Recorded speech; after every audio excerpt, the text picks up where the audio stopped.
Blessing, people of God, blessing. Happy Thursday to each and every single one of you. Today's Thursday. Today is Testimony Thursday. And today I'll be sharing my testimony with you. I'll be sharing what God has done in my life and what He continued to do in my life with you. God's been so good to me. He has been incredible to me, and He has taken me from an amazing desperation to a place where I am now, and He's continued to work within me. He's not done with me yet. The Bible says until we are called home, God is not done with us. He's not done with us. And He's not done with you either. So today I just want to give you guys my testimony. My story started in Africa. I was born in Africa to parents that barely were making it. So pretty much I was born into poverty. Life was tough. Life was challenging, to say the least. It was challenging. And my father has 2 wives. Okay, he has 2 wives. That is just something that they do in Africa. He has 2 wives, and together, all of us, with the other woman and my mom, together he has 16 kids. All of us together, 16 of us, in a 3 little rooms. And at that point, you just, when night comes, you sleep wherever you can find space. So, we all share the 3 rooms that we have. It's not like a house or anything, just rooms, 3 rooms. My father's in the middle, my mother's on the outside, on one side, my stepmother on the other side. And we were like that for many years.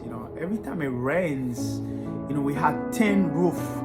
So when it rains, the water will come into the house, and many nights we will go, without being able to sleep, because the rain was so heavy, and sometimes the water will come inside the room. So we were not able to sleep. Many nights we were not able to sleep. And mosquitoes, as the rainy season comes, mosquitoes and frogs and all these things will be making all this noise and biting you, and there was a lot of sickness and all these things. But we manage. We manage. Me, my siblings, my parents, we manage. And my father was a tennis coach, so at the age of 6, he started teaching me how to play tennis with my siblings and everything.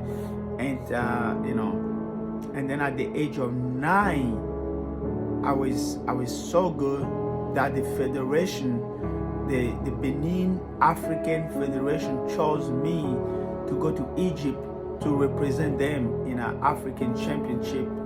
And while I was in Egypt, I was playing barefoot, and this guy just started walking behind me and say, I really like the way you play. I would like to, take you to America. But I didn't speak any English at all. Remember, I came, I live in Benin. From Benin, age 6, I started playing tennis. Age 9, I was chosen to go to Egypt. I only spoke French and the African dialogue. So here I am in Egypt. This guy's walking. I was playing. This guy's walking behind me, talking to me. I didn't understand anything that he was saying. But by the grace of God, the guy that brought us to Egypt, he spoke a little English. So the American walked up to him and told him that he really liked the way I play. He wanted to take me to America with him. He wanted to give me a scholarship. So after we finished our championship in Egypt, we wrapped everything up, and we went back to Benin. While we got to Benin, the Americans started sending paperwork and all these things. So my parents was able to get the visa for me, and and then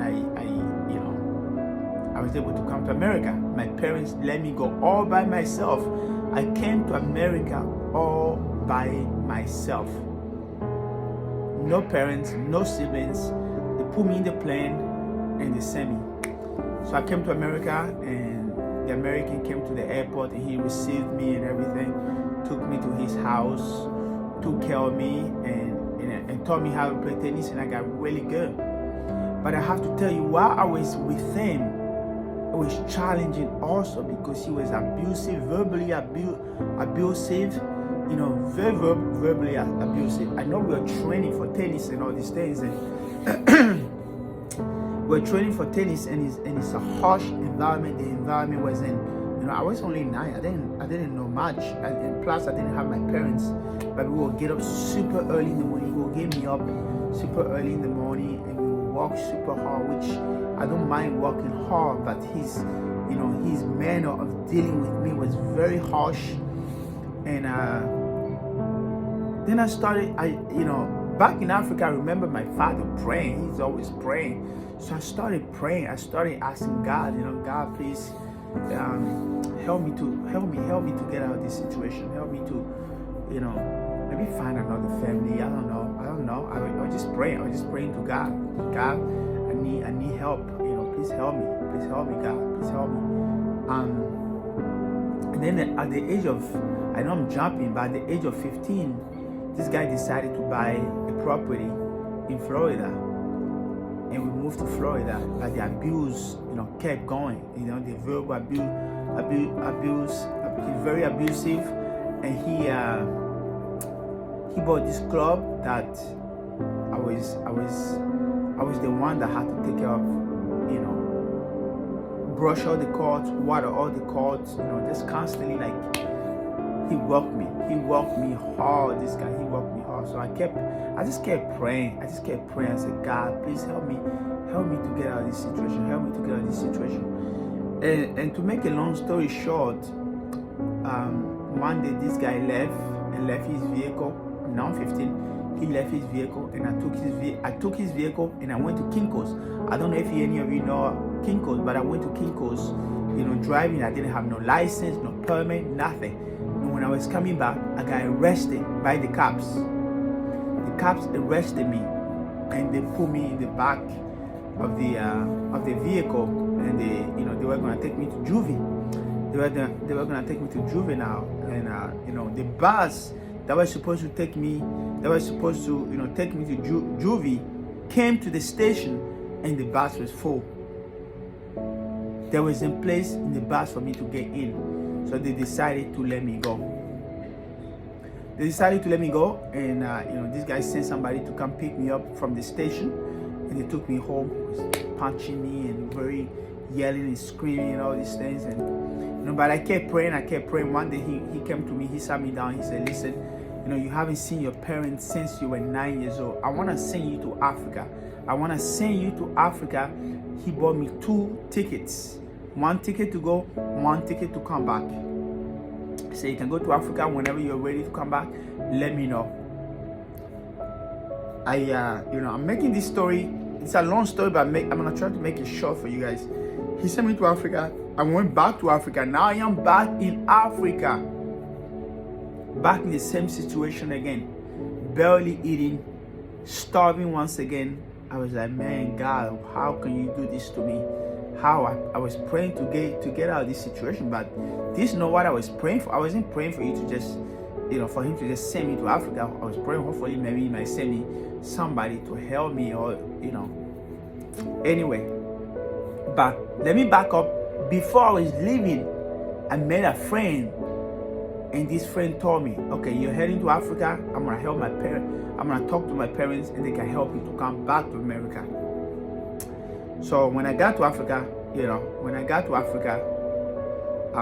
the friend, his parents, they said they're going to help me. They're working all the paperwork and everything.